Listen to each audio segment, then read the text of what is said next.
I'm pumped to share my first impressions of the PPC M1-X. I've got it in the 5 meter. Big shout out to OTB4 Sports for sending it down so I could test it out. This wing has been hyped as the perfect blend of performance and comfort. And after a couple of sessions on the water, I've already got a lot to unpack. Make sure you stick around to the end because I'm going to be using the Waterspeed app to compare my experiences with the M1-X so far with the Strike V4. Okay, let's see how it stacks up.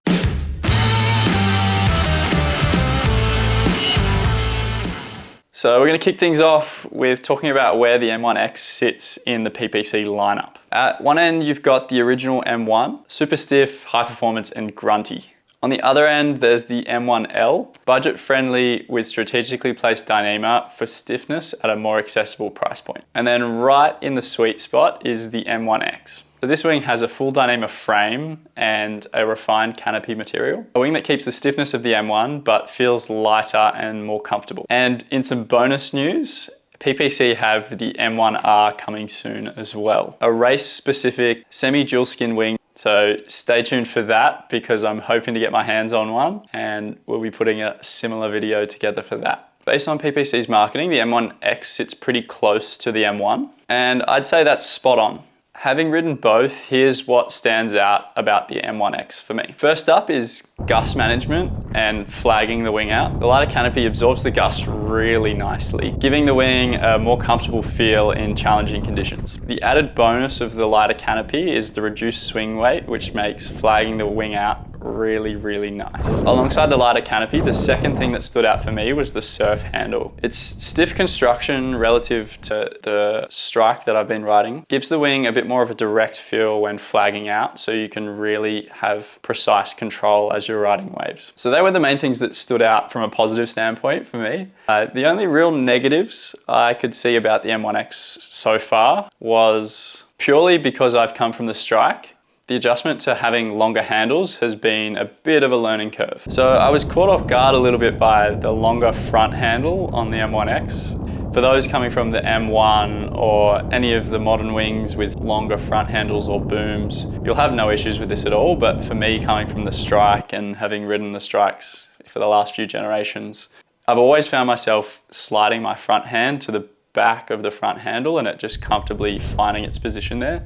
And then not really having to think about the weight distribution between my front arm and my back arm because it just naturally found a really nice spot. The PPC M1-X gives you the ability to choose how much you load your front arm versus your back arm. Also moves towards the ability to ride one-handed with that really long front handle. This was a small learning curve at the beginning, but once you get the hang of it, it's actually really nice to have those options because you can really fine-tune the weight balance in the wing and make some solid gains in how you ride upwind and downwind. So in short, the M1-X is a weapon. Whether you're blasting upwind, riding waves, surfing downwind, or sending it in race mode downwind, I struggled to find negatives, especially for free ride and wave riding. The M1-X is definitely living up to the hype. As promised, I'm going to dive into the Waterspeed app and we're going to have a bit of a showdown between the Strike V4 and the PPC M1-X. So a little caveat with this, the Strike V4 that I've been using is the 5.5 meter version and the M1-X is the 5 meter. And I've also only had a few sessions on the M1-X. So there's probably a bit more in the tank to unlock in terms of performance as I get used to this slightly different style of wing. Okay, let's get into the Waterspeed app. So the cool thing about this is I've gone through and chosen 2 sessions on the Eagle X with the PPC and the Strike. And the beauty of the Waterspeed app is I can find sessions that are very similar in wind conditions. Before we jump into the fine details, so a cool feature of the Waterspeed app that I wanted to highlight, the compare feature. So you can click the 3 dots in the top right, click compare, and then you select the sessions that you want to compare to each other, hit compare down the bottom left, and it will overlay those 2 sessions so you can see the tracks and how they relate to each other. So we can see here the colored in track is the M1-X, and then The grayed out track in the background is the Strike V4. And if we scroll up here, we can also see some statistics. I cropped these two tracks to just be my little race track that I've been having a play with. And we can see the session on the left is the M1-X and the session on the right is the Strike V4. We can see I did the racetrack in 5:48 with the M1-X and I did the track in 5:59 with the Strike V4. The wind, south 10 knots, south 12 knots. So actually slightly more wind with the V4 and a slightly bigger wing. So interesting that I was able to get around the track just a little bit faster with the M1-X. And if we look at speed comparisons, 2 seconds, 5 seconds, 10 seconds, they're pretty damn similar. I'm gonna say that a lot of this is to do with the foil as opposed to the wing. The devil is in the detail with this. So I actually used the feature where you can see the details of the tacks. Basically came in and just grabbed 1, 2, 3, 4 data points on each tack, 4 data points on each jibe, averaged them to give me some numbers so that we could compare. Obviously it's not the most accurate way of doing things in terms of comparing apples to apples, same size wing to each other, and also comparing the exact same conditions.